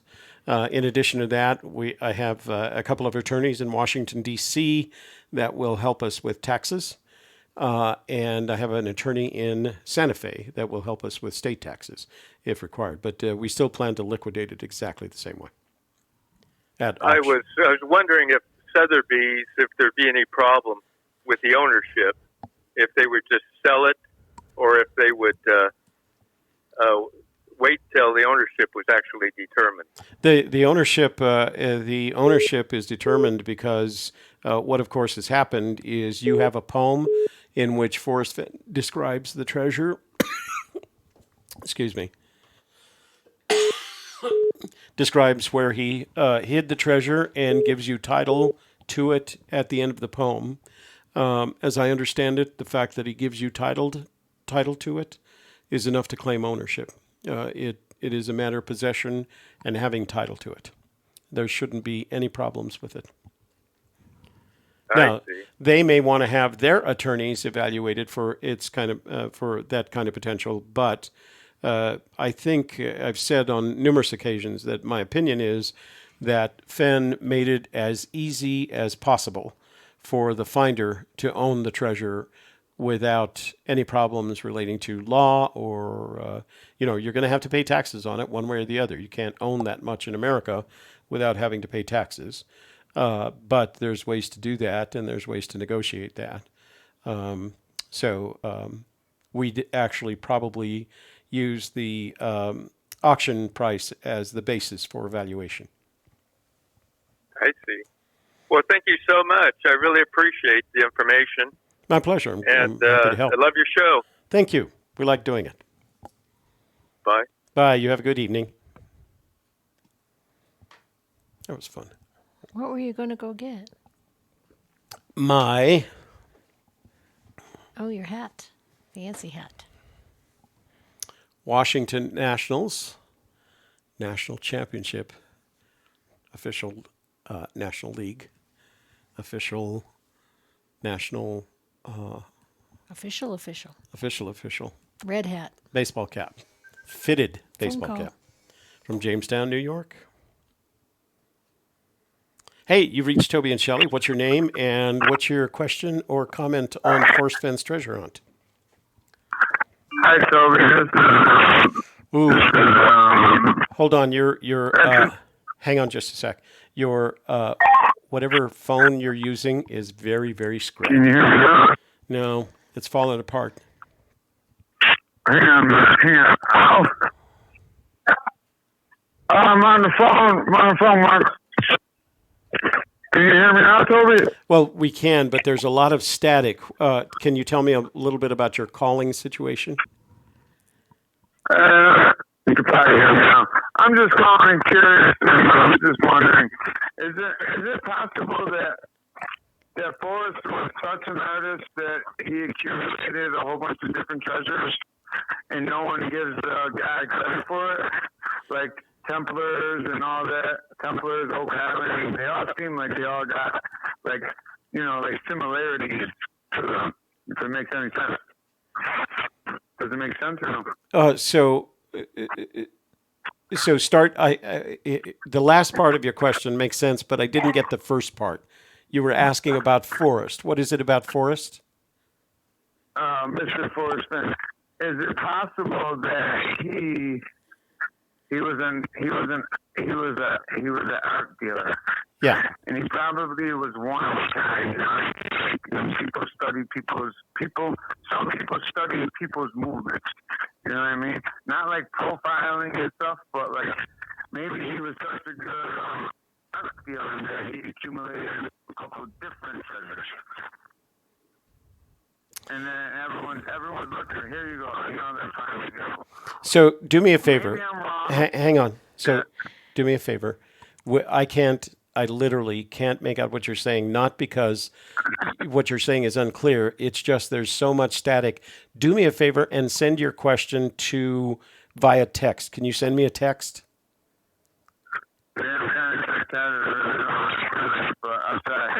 Are you on a radio phone, a radio telephone? You're on a what? Oh, you're on an island. All right. Yeah. So it isn't clear enough. Try sending, or an email. So, you can send me an email, right? Yeah, I think I might be able to. Yeah, do me that favor. I was just curious because I think all this stuff is driving me nuts. All I think about is this treasure. You know Yeah, what I'm saying? do me a favor. Think about it. I can't understand anything you're saying because of the static. So just do me a favor. Send an email to a Gypsy's Kiss at gmail.com and with your comments and your questions, and I'll address it. If you send it right now, I'll read it before the end of the night. How's that? If I send it before the end of the night, you might have to reword it because I really don't know how to talk. You know what? I'll make sure that what I read makes sense for everybody. All right? He's doing a good job out there. If I ever found a treasure, I'll give you something. You're very kind. Thank you.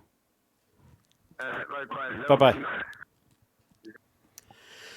Well, that's too bad. He said, I think, that he was on an island, and he didn't say he was a radio phone. I've used satellite phones, and they don't have that kind of static on them, unless He's you're on Oak Island. Oak Island. Yeah. Well, looking for but treasures. Gerald Vacker is on Prince Edward Island. I mean, that guy must be in an island in the stream someplace. Or he's on. My sister. Yeah. Dale's on Loomy Island. Loomy Island. So we did get a voicemail from Gerald. Let's see what he's got. The information I was sharing about the interview for the bookstore was an afternoon interview done on the radio back in 2010. I heard it myself. It wasn't a fake. Talk to you later. A little disappointed you said so on air. But so Gerald, I didn't say it was fake. That interview, which took place on October 25th, and it was done by Mary Catherine what? Of Radio Cafe. I am not arguing the existence of that. What I am arguing, what I'm debating is where the 8.25 miles the original comes from. The original comes from. I wasn't doubting you or denying you or implying that what you were different. We're very familiar. Mary Catherine, I can't remember her name. Radio Cafe, Santa Fe. It was done in the Collected Works bookstore on the day that the book was released. So yeah, we're very familiar with it. We wouldn't deny that it existed. Okay. You're very familiar with it, but you can't remember the name. It's been a long time. I guess I could look it up, I suppose. Anyway. Let me see. We don't know who wrote on Richard Saulnier's blog, but we're reasonably sure it wasn't Forrest Fenn, because if it was him, he misspelled his own name. I don't think he would do that. And then just leave it there forever. He would have gone back and changed it. It had been a typo. All right. So I'm sorry. Mary Charlotte Domandi. Lummy. It was Santa Fe Radio Cafe. It took place on 10/25. She recorded it at the bookstore. And in that interview, let's see, where does he say? Tony Russi says it's Lummy Island, not Lumi. Oh. Lummy. Just because I think he did it because we corrected him on. Well, that's okay. We can we can say it right. We don't have to say it wrong. You can correct us. So I don't remember him using 8.25 in that interview. I just don't.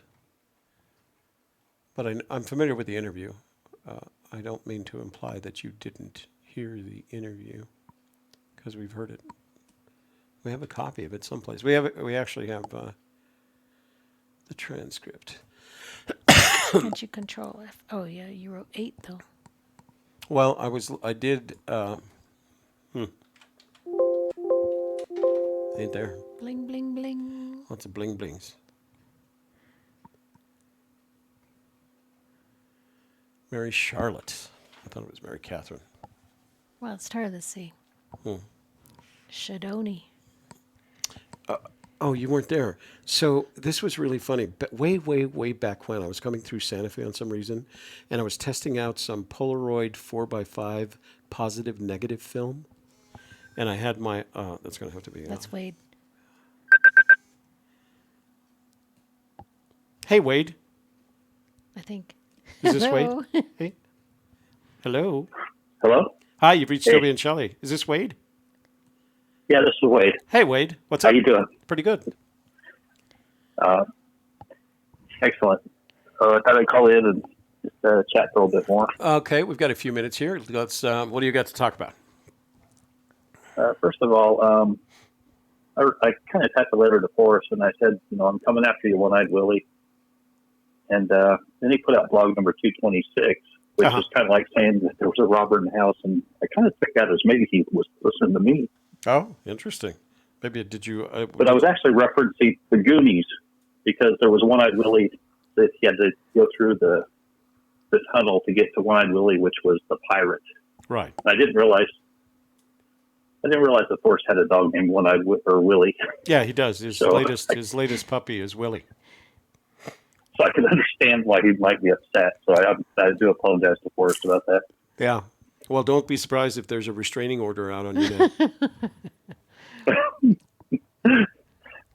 Anyway, but the reason why I wanted to catch you, and I didn't necessarily want to do this online, but there was a place that, from Hyde Park, you go down the Tuskegee River?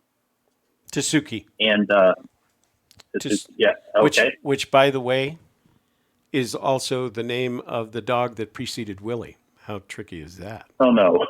I see a pattern here. Yeah. But anyway, in part of the reading on the impact site, there was a rock out in the middle of the desert, and there was a quartzite pile that was glazed over, and it had a Clovis point on it. It chipped into the point. And I was going to say, if you wanted to take a look at that, that would be interesting to look at. But I'm not going to, ask you to do something you didn't want to do. But it's just that I'm not in New Mexico. So do you have a reference to it? I'm sorry, I had my phone off, so I didn't cough in your ear. Do you have a reference to that? Yeah, let me see if I can. I tried to actually put it on the website, but it won't take the. So yeah, you can't. It won't let you do that. So you can do that. You can send me an email with a reference. Okay. Because that's an hour and a half away from us. So what you're saying is that someplace on the Tasuki River, there's a quartzite site. Do you have geographic coordinates? Yes, it's not too far from. It's actually www.impactstructure.net. Hold on. And that's quartzite pile 10004. An impact structure is the result of a meteor strike, isn't it? That's correct. But this rock has been glazed over by the actual meteor coming down, and it also has a Clovis point chipped out of it, which was kind of interesting. Oh, this was the one that you had. Tim McIlvain. Oh, so the evidence stating the Beaverhead impact crater as a KT boundary event. So the KT boundary event was the one that occurred 65 million years ago that destroyed the dinosaurs, basically, right? That's the KT boundary event. What this is implying is that the Beaverhead impact crater that you're describing, is that what you're describing?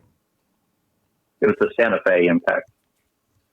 Are the implication is, well, let me ask you, is the Santa Fe impact crater a byproduct of the KT boundary event? A secondary I'm not impact? sure. I'm not sure on that. So this rock was actually glazed over by the meteor, and that they figured out that this was part of that, and it had a Clovis head point on it, and it's glazed. And I thought, well, that would be interesting if it was part of the glaze. So the Southern Rocky Mountain Colorado Plateau mid-tertiary impact event. So the mid-tertiary is later than the KT boundary. As a matter of fact, the T in KT stands for tertiary. So mid-tertiary impact event is different from the KT event. That would have had to occur after the KT event. Okay.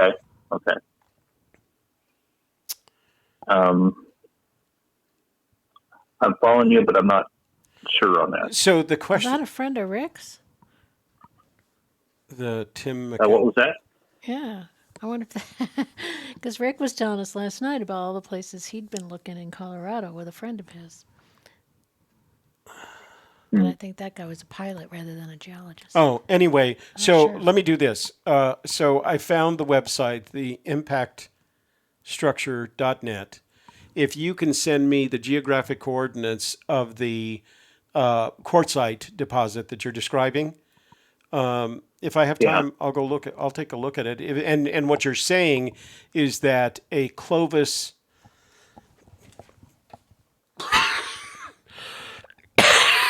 I think it was way down on the page, about 2/3 of the way down. All right, well, just send me the information. Oh, damn it. All right, okay. So send me the information so I don't have to look for it, and but I want to make sure I understand it. So you're saying that the Santa Fe impact event occurred after the KT boundary event. Is that correct, or do you know?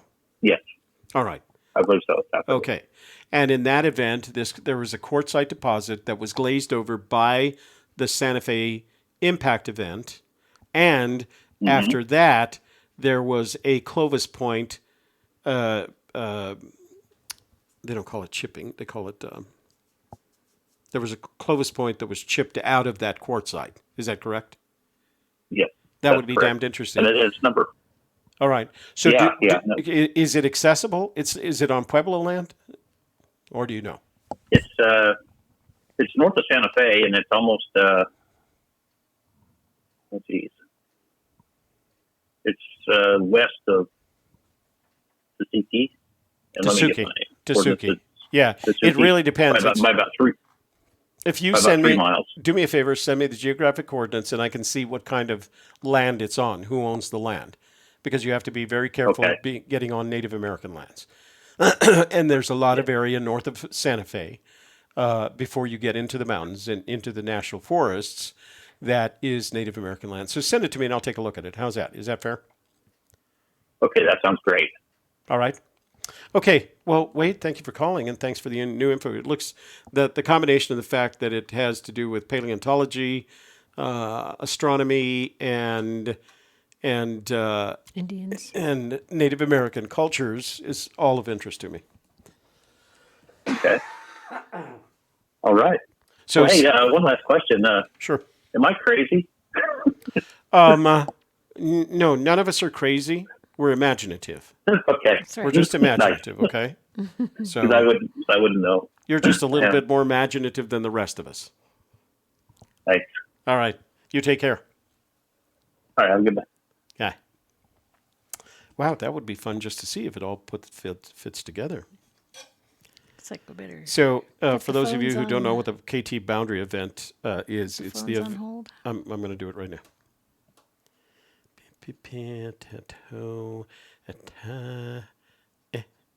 Oh, those were all outbounds. Oops, no, that wasn't right. I was going to say that wasn't inbound. Yeah. Okay, there we go. I'll come back and tell you about the KT Boundary event in just a minute.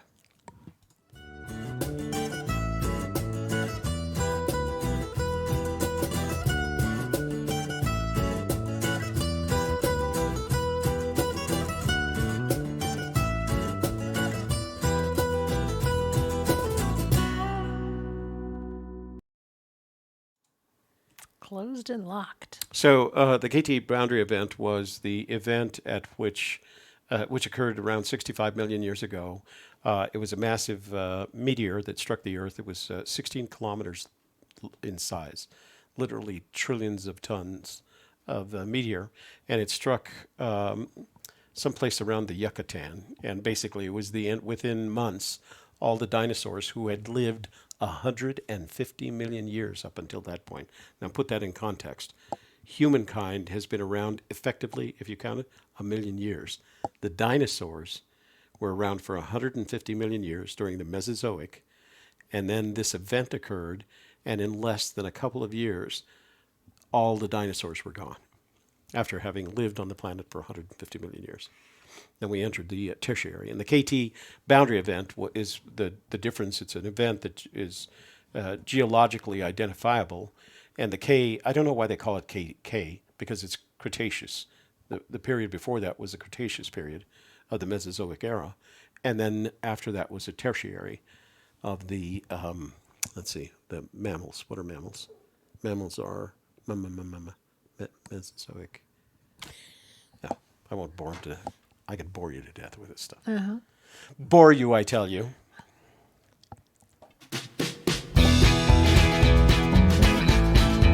Let's do some Shelley dancing. Why are we playing the Wednesday night song?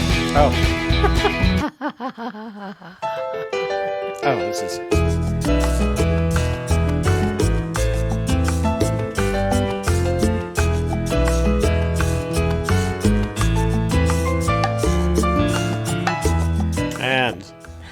Hey, thanks for being with us tonight, and we had a lot of fun. Hope you did too. We'll be back again on Wednesday to hang out with you some more. And for Gypsy's Kiss, I'm Shelley Carney.